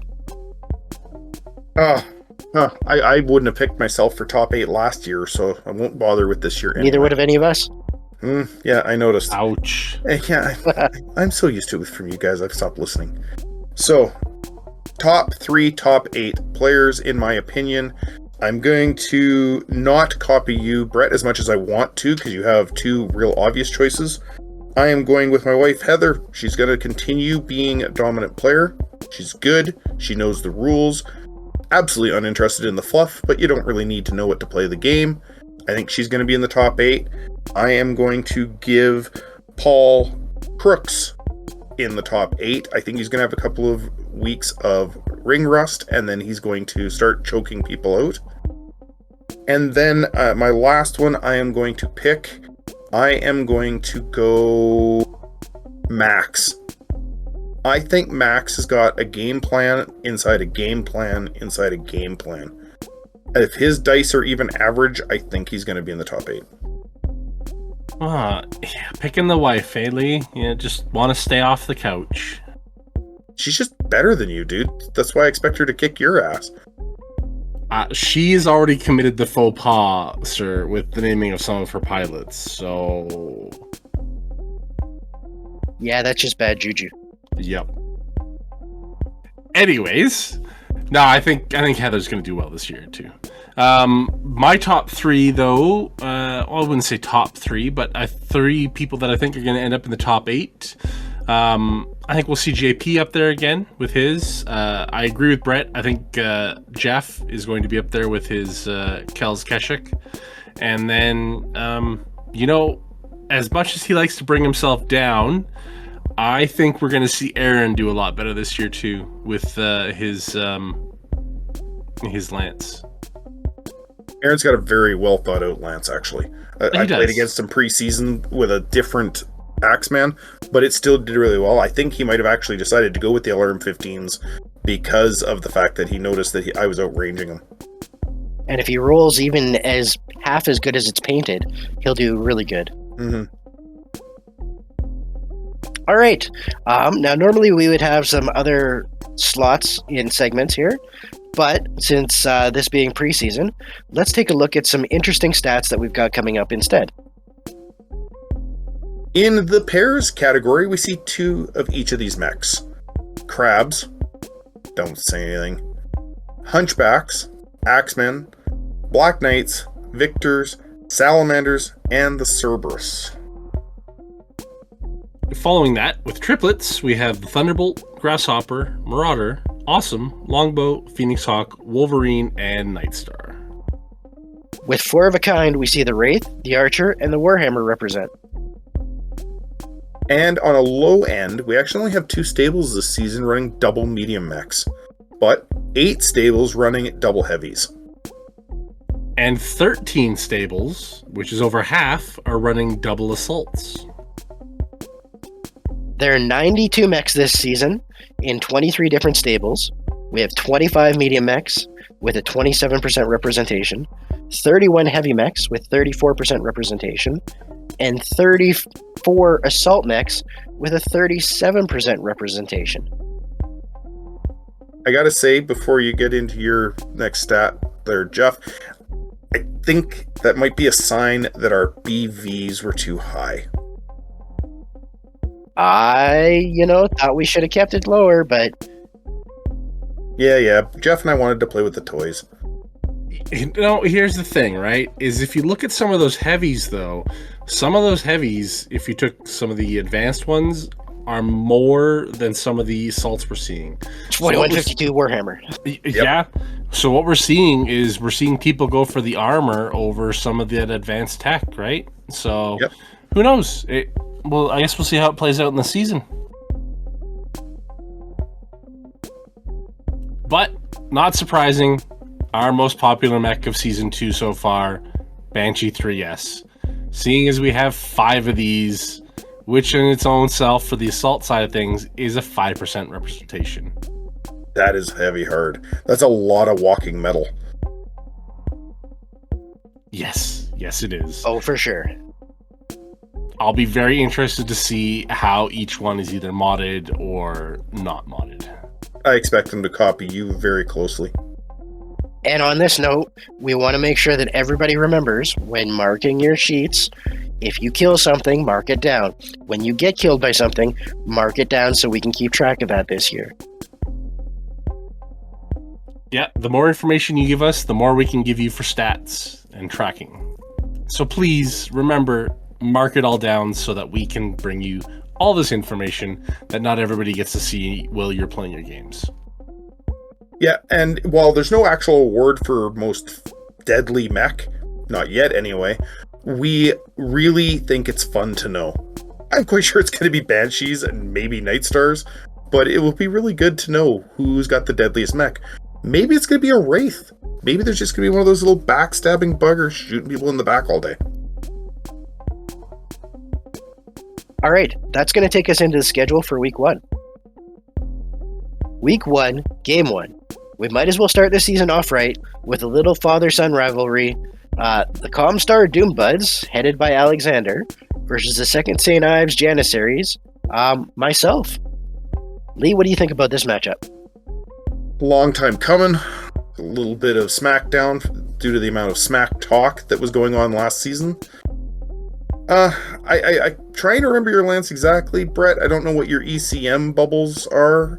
None. But then Alex has definitely got a little bit of an advantage, at least on range. Early gunnery skill for one of his mechs. I think Alex is going to do well. I think in the end, your experience is going to do the best, and you're going to take it. But I think Alex is going to show you just how much he learned from last season. Yeah, as much as I want to see Alex win this one, I think I would give him more of a shot if he had more units in the network. But I think dear old dad is still going to come in and take the day. His Highlander is going to have a very good day, but I think the rest of his lance is going to have a very bad day. It all really will depend on what map we get. So, on our predictions, guys, we can do this right now in front of everybody. Should we continue with the score prediction, or should we just say who we think is going to win, who's going to lose? Because I think we're always going to be under 30% if we don't just pick who's going to win, who's going to lose. I wasn't below 30%. That was a you issue. I still did better than Jock. I'm pretty sure you and Jock had the exact same score. I still did better than Jock. So I think this is going to come down. I think it's going to be a slugfest throwdown. I think he's going to have the Highlander at the end of the day, and it is going to be my Hunchback is dead. He's going to kill one of my big boys, and it's going to be probably a 3-2 victory for me. Oh, you're giving him more credit than I thought. I thought it was going to be more like a 3-1, but you got a pretty mangled lance. Remember, the Atlas has 6 tons of ammo and no case yet. Yeah, it's true. Pop goes the weasel. If he concentrates on that, it's going to explode. Oh, it's just begging to be exploded. Another reason why people need to listen to our shows. You're going to hear great hints. So, go ahead. Do you have more to say? No. I was just going to say, yeah, it's like the original Orion, right? Nothing but ammo. Yeah. But it's got a lot of crap in the way. A lot of things other than ammo that can be hit. Moving on to game 2. Now, following that same thought of having a newbie beaten a ComStar force, we have Mass Destruction, my own stable, versus the Blood of Bashirs, newbie Andrew. He's got a great lance. I've got experience and a pretty good lance too. I'm going to say I win 3-1 purely based off of experience. Other than that, I think Andrew's going to play me move for move, hit for hit. I think my experience is going to pull it out for me. I agree with you, Lee. I think your experience is going to trump Andrew's lance, but I think it's going to be a 3-2 victory for you. I couldn't have picked a better first game for Andrew to come across than the other co-admin. He's going to learn a lot. He's going to have a good time. But I think it's also going to be that 3-1 ComStar victory.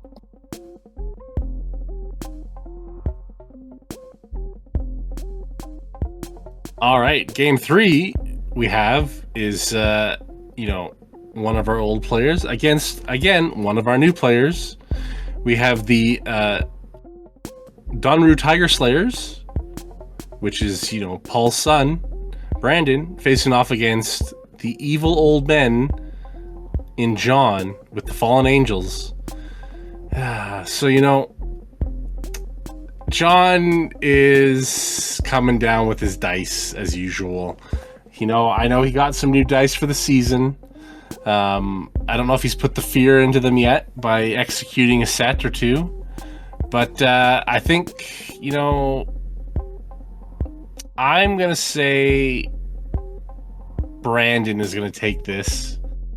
But it's going to be a close match. I think it's going to be a 2-1 for Brandon. I think this is probably going to be...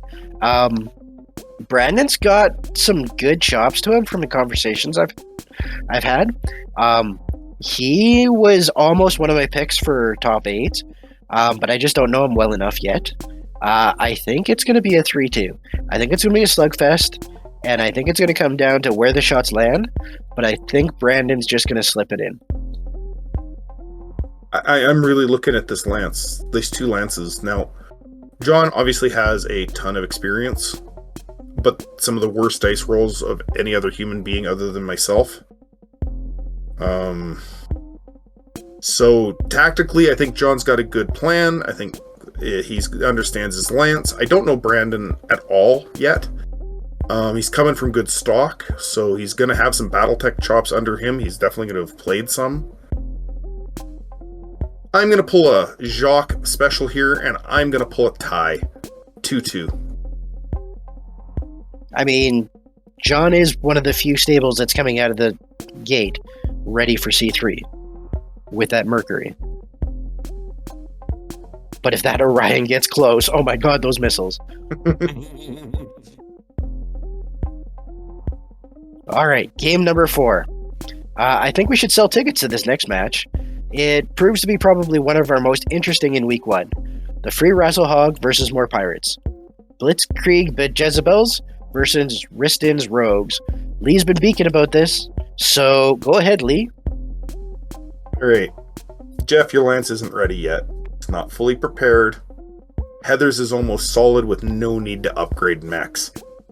As long as she spends a little bit of time studying her mechs before next game day and actually looks at your mechs when she's sitting across from you from the table, I think she's going to give you a much bigger fight than you think. And, gotta put money where my mouth is, I'm going to say it's going to be a 3-2 victory for Heather. I think it's going to be a 3-2 victory for Geoff. I think it's going to be just where it all lands in. I think the biggest determining factor is probably going to be the map. Heather has much improved, and you are correct, Lee. Her lance is in better shape to start with than mine. But really, if it came down to it, the only mech I need to modify, or that I would modify, is my Banshee to start with. Everything else is good, really. It's more just tweaking things.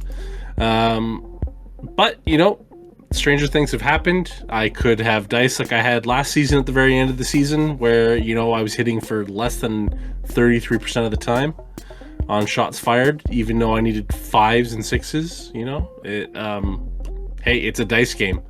I still think I'm going to win, but, we'll see. Oh, I'm not saying it's not going to be a great fight. I just think her lance is a little bit more ready for the first game. So, game 5, it's going to be an interesting one. 2 new players going up against each other. I think they're their first 2 rookies that we've had this season going against each other. We have the Free Roslog Republic up against the Pirates. Free Roslog Republic being presented by the Oni Storm Riders, Will's Lance. And they're up against those Periphery Pirates, hailing the Petulant Perry's Periphery Pirates, piloted by Galen. That was a mouthful and a jumble cluck and a whole bunch of other words I'm not going to say. Lance-wise, I'm all over Will's Lance versus Galen's. I think his is the one with the most amount of upgrades that need to be done on half the Lance. So I'm going to give Storm Riders the win only because I think they're more ready for the beginning of the season. Yeah, just looking at the Lances, Galen's needs a game or two to get in a better position. I don't think it's going to be a walkover fight. I just think it's going to be a tough slog, and in the end, Will's going to come out on top. Yep, I think Galen's got a pretty tough couple of first games, just because he's got a couple of really weak mechs in the Lance. But I'm sure he has a plan. And Will has history. I don't know him that well. He's one of our newer players. But I know he took a lot of advice from returning people for helping build his Lance. So I think he's better off out of the gate to see success. So I'm going to go with Will on a 2-1. Will 2-1 victory. Yeah, I think you got a pretty good chance on that one, Brett. A large portion because we don't know how many rounds they're going to be able to get in. So may not be a high-scoring match. Yeah. That is true. Yeah, the way we run things, it's in the long run faster, but it takes a couple of games to potentially get it under your belt to be like, bang, bang, bang, okay, this is what makes it faster.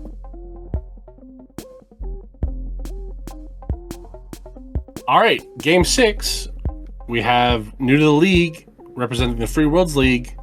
We have Geoff with Kell's Keshik going up against one of the oldest returning members so far. We have Paul with the Flying Tigers. We're going to see how much rust he's got on him over these years. I don't know if he's played any games lately or in the past little bit, but I think it's going to be a good match. Geoff, though, is he knows what he's doing. He's a pretty seasoned player, even though he doesn't have a lot of games under his belt. I think we're going to see Geoff take this with a 3-1. All right. I think Paul's going to find League like slipping into an old pair of loafers. It's going to be so comfortable and familiar that while he's going to have a little bit of ring rust, I think he's going to pull out a better showing. I'm going to say Paul for the win, mainly because he knows all 4 of his mechs before he even steps onto the battlefield. There is going to be 0 learning curves on the mechs themselves. It might just be getting back into the swing of things, which might affect the number of turns they get done in their 4.5 hours. But I think Paul's strategic mind is going to kick in quick, and he'll take them. I'm going to go 3-2. I don't think anybody's going to clear the table this week, but I think Paul's going to do a lot of damage and take out Geoff's Lance quickly. This is game 1. I'm calling it now. Paul's doing a DFA. Geoff's going to pull the win with like a 3-2 victory, just beating on Paul. But Paul is going to have fun. It's going to be game 1, and he's just going to use it to do Paul stuff and have a good time and knock the rust off.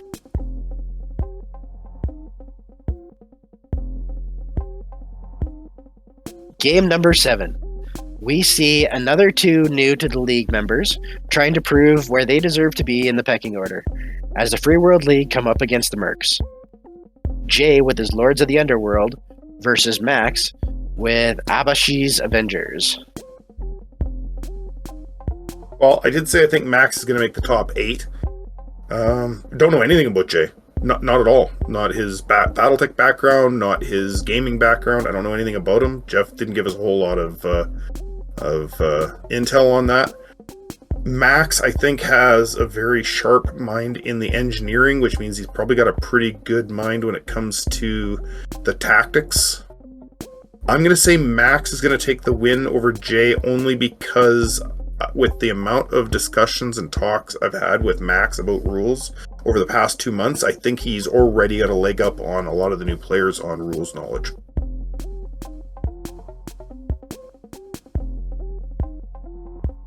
I think it's going to be a 2-1 victory for Max.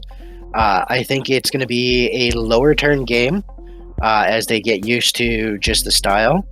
But I think he's going to have just the math down on how to get what he needs to do for the first game.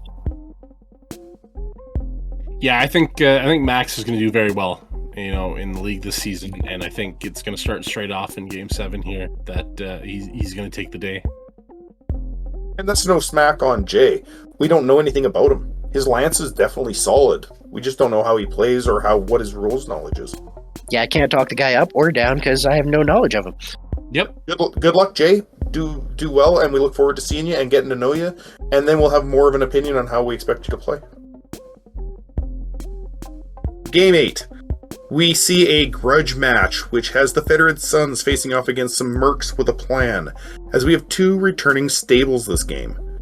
We have Chris Crooks, no relation to Paul or to Brandon. They had the pick of the litter with first draft choice, and then we have Gary, who had second draft choice. So it'd be nice to see what these two have planned for the season. And Gary's representing the Red Suns Irregulars, and Chris Crooks has Parker's Pathfinders. My thought on this game is Chris has learned a lot in the season we played and in the off season by asking questions and getting some veterans advice. Gary played really solidly all season, whether he had as much benefit or luck or advancement, don't know, but I think he's coming in a little bit more seasoned than Chris. I'm going to say it's going to be a very close match with a 1-0 win for Gary. I think this is going to be a game where we see the Red Suns Irregulars pull one of their patented wins. Chris has a good lance, but I don't know if he's got experience with it or if he's had any practice in off-season. So I think he might just need a game or two to get the feel of it underneath his belt. But I think it's going to be a really well-played game. I think it's only going to be a 2-1 victory for Gary, but I think they're both going to have a lot of fun. I think the other way. I think Chris is going to win this with a 2-1 over Gary. I think Chris is going to use what he's experienced last season, and he's already got those better mechs going for him. I think that Nightstar is just gonna wreck things. Backed up with the rest of his lance, I think Chris is going to take this one. You have a valid point there, Geoff. Game 1 starting, Chris's lance is better situated than his lance was at the end of last season. So he's definitely got the right foot forward to start off. Oh, his lance last season as opposed to his lance this season, I don't think there's any comparison. This season, yeah, it's night and day. This season's lance is so much better to start off with. All right, moving into Game 9. This one is 2 of our new players, so we're bound to have a few matchups in round 1. This one sees the Fed Sons versus more Mercs with Tinman's Tin Cans in the form of Stable Master Justin versus the War Club that has Stable Master Calvin. Yeah, it's going to be an interesting match. Looking at this lance setup between these two, I think Calvin has the massive advantage. I was watching them play in the Grand Melee, and Calvin just seemed on the ball. I don't know how much Battletech experience he has, but if he has 0, he's an avid reader and picks up quickly. If he's got a ton of experience, it's going to show in this first game. Justin's got a good lance as well, but I'm going to give it to Calvin. And no, I'm not just cussing up to our venue. I really do think Calvin's got the better advantage in this matchup. I got to agree. Calvin's definitely got more experience. As far as I'm aware, the only Battletech Justin has played was in the Grand Melee to determine preseason draws.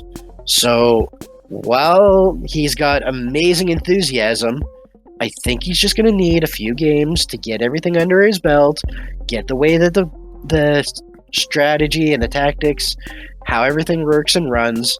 I don't think he's going to get walked over, but I think he might make a few tactical errors at the beginning. I think it's going to be a lower turn game, probably around 12, and I think it's going to be probably a 2-1 War Club victory.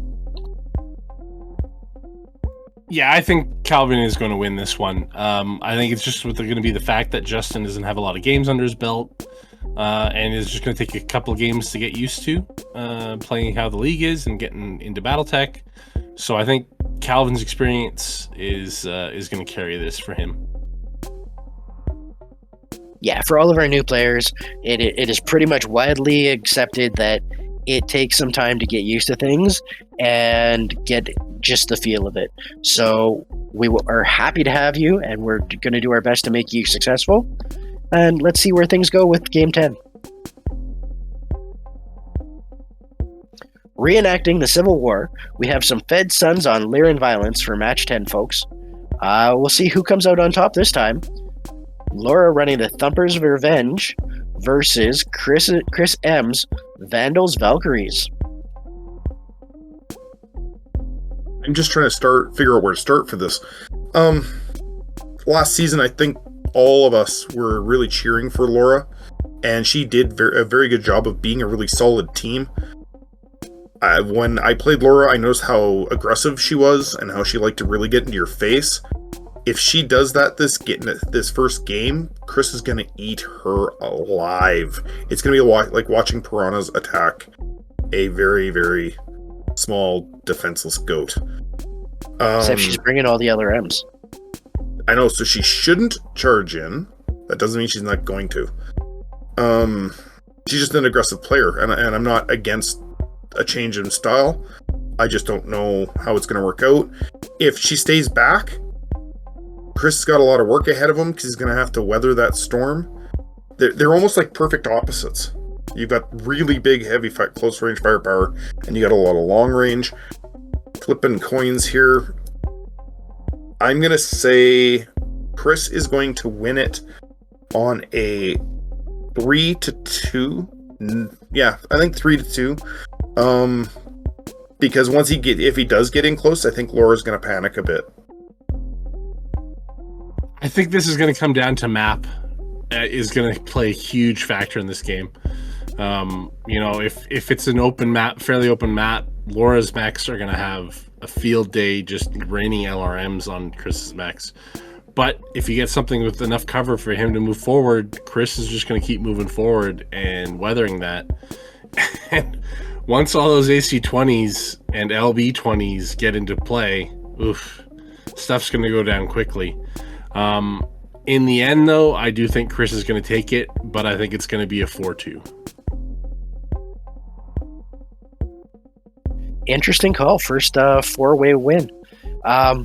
Absolutely. It is totally going to be map dependent. If Thumper can just lay down the firepower, she's got a good chance of a 3-2 victory.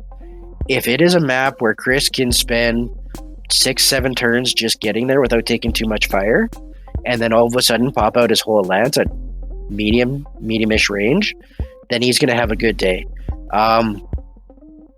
It's going to be 3-2, one way or the other. It's going to be mostly map dependent, so it's hard to call. I got to go with family, though, so I'm going to go with Thumper's Revenge. Yeah, that's a really solid choice. Like, both of them are very good players, so it's going to be interesting, not difficult, but interesting to see how it plays back and forth. But it was definitely a difficult call to decide who was going to win. With Steven's team having to bow out, that makes us back to an even number of 22 players. As such, we're going to have Aaron's team of the B-side Brawlers playing up against JP's Condo's Janissaries. Two great teams and a great matchup for round one. Okay, everybody, after listening to us for this very long and much anticipated episode of Uncivil Discourse, we have a great announcement we want to pass on to you.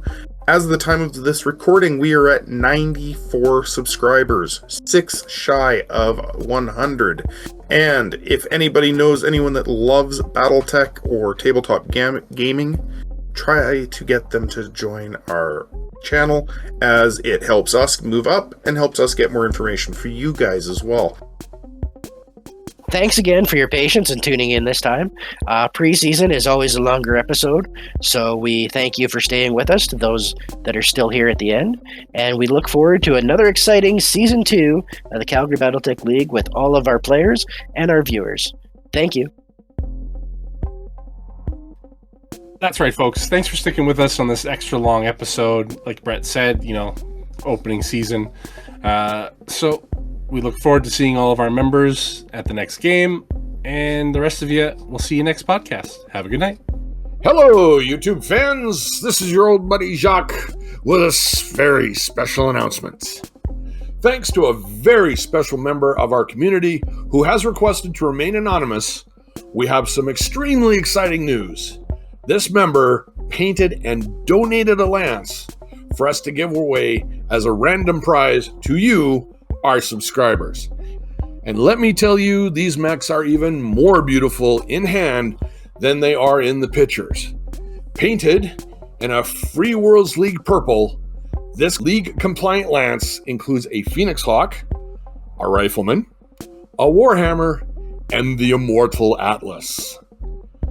Now you may be asking yourself, Jock, how can I win such an amazing prize? Well, the answer is simple. Any new or current subscriber to the channel can comment on any of our videos with this spot in it to be entered for the draw. Now, because we are a growing little community with aspirations, or some would say delusions, of grandeur, we will post the mechs to the winner in Western Canada at no cost. If someone in Eastern Canada or outside of Canada wins the draw, we will be happy to cover the first $20 Canadian for the shipping costs, but ask the winner to cover the balance. We will get you a price quote for the total cost of shipping beforehand, and we can discuss if the winner wants to get the lance shipped to them or pass it on to another subscriber instead. Please keep this in mind when entering the draw. All you need to do, as I said before, is like or comment below. We will do the draw when we hit 150 subscribers. Yep, that's 150. Each video you like and comment will get you an entry to the draw. We'd like to say thank you all very much, and we look forward to hitting that next major milestone with you, the fans.